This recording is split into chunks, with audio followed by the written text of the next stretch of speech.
Some stories, they start with a bang, a huge shock that just knocks everything sideways. But then, there are stories like this one. Stories that begin with a quiet little wrongness, like a single note that's just off-key in a life that's supposed to be perfectly predictable.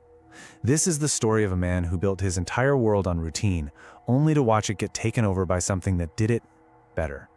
So, this is where we meet Daniel Reeves, a man who found his comfort, his safety, not in some grand belief, but in the simple, rigid certainty of a schedule.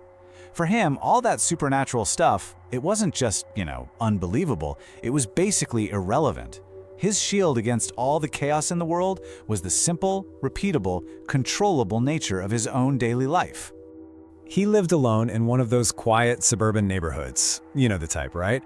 Where every house kind of looks the same and the silence is almost part of the architecture. And Daniel, he liked it that way. His house wasn't just a place to live, it was his fortress of predictability. A world he carefully built where absolutely nothing was left to chance. And this was the blueprint for that fortress. Every single day, without fail. I mean, we all have our own little loops, don't we? The morning coffee, the way we drive to work. But for Daniel, this wasn't just a habit. It was a perfect, unbreakable chain. A life of precise, almost mechanical repetition that was designed to keep the messy, unpredictable world out. And this is the key to the whole thing. Because when your entire existence is built on a flawless pattern, the tiniest little thing that's off, it feels massive. It's like that flicker of movement you catch in the corner of your eye, or a door you swear you closed being just a little bit open. It's a tiny crack in your reality. And for Daniel, that's exactly how it started. Not with a monster, but with a coffee mug. So on a Tuesday, Daniel woke up at 8:30, like always. He walked into his kitchen, already thinking about his coffee, just like always. But what he saw, well, it was the first signal that his reality was starting to come apart at the seams. It was placed perfectly in the center of his table. Not really out of place, but almost too in place. It was waiting for him. An object that should have been totally passive was suddenly one step ahead of him, one step ahead of the routine. Every single detail was a contradiction. He had a crystal clear memory of leaving that exact mug in the sink the night before. He could even remember the sound of the ceramic hitting the steel.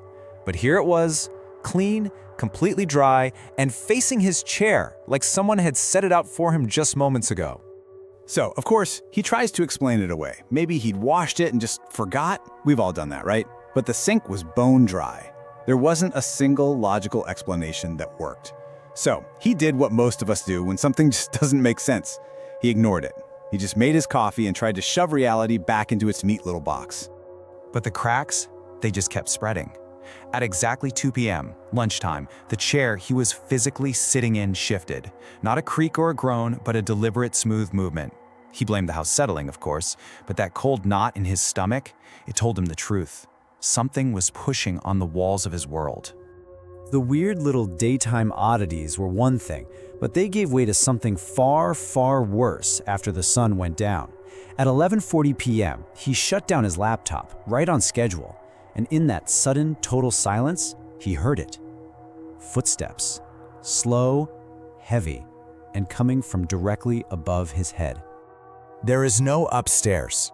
The sound was a physical impossibility, a total violation of the architecture of his own home. He checked every lock, every window. Everything was secure. But the feeling stayed with him, cold and certain. He wasn't alone anymore. In a desperate attempt to get some control back, Daniel did what a lot of us would do these days. He installed cameras. For peace of mind, that's what he told himself. But on the second night, at exactly 2:17 a.m., his phone buzzed. Motion detected in the hallway. And his heart just started hammering in his chest. He pulled up the live feed, and there it was.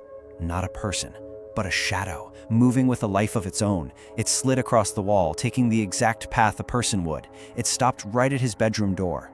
And then it tilted, like a head, as if it was standing there, listening for him on the other side. And this is where the real horror finally crystallized for him. This wasn't some random haunting. The broken routines, the mimicking, it was a study, an observation. Just think about that for a second. This thing wasn't just in his home, it was learning his life. It was taking notes. So for the next few days, the entity started performing his routine perfectly. The coffee machine would turn on by itself at 8:45 a.m. The chair would move at 2 p.m.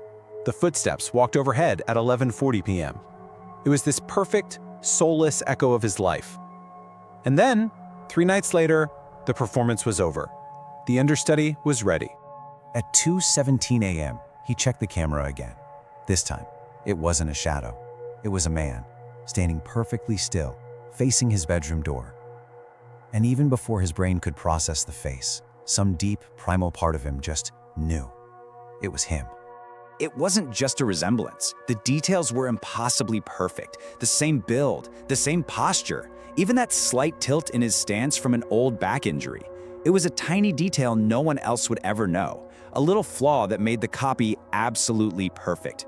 Then the figure on the screen lifted its head, looked directly into the camera, and smiled. It was this slow, precise, mechanical smile. A perfect recreation of the expression, but with absolutely none of the humanity behind it. It knew Daniel was watching. Then a knock echoed through the room. Not from his phone, from the physical door right in front of him. Real, solid, and then a voice, soft and calm, his own voice, identical in every single way.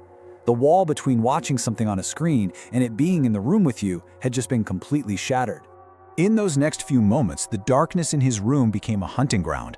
The entity wasn't outside anymore. It was inside, with him, whispering right next to his ear, a cold hand on his arm. This wasn't about scaring him. It was about making him obsolete. He was the rough draft, the prototype, and the final version had just arrived. 1 second, he's in his dark room. The next, he's outside, standing across the street, just looking at his own house, unable to move any closer. His replacement, his doppelganger, stood in the hallway and just looked at him. There was no anger, only a cold, simple statement of fact. The original was flawed, the copy was perfect. And just like that, Daniel became a ghost, trapped on the outside of his own life. He watched the new Daniel live his routine flawlessly. No one noticed, not his neighbors, not the people he worked with. And here's the truly chilling part. To the outside world, the copy was better, more efficient, more friendly, the version of him they always wanted.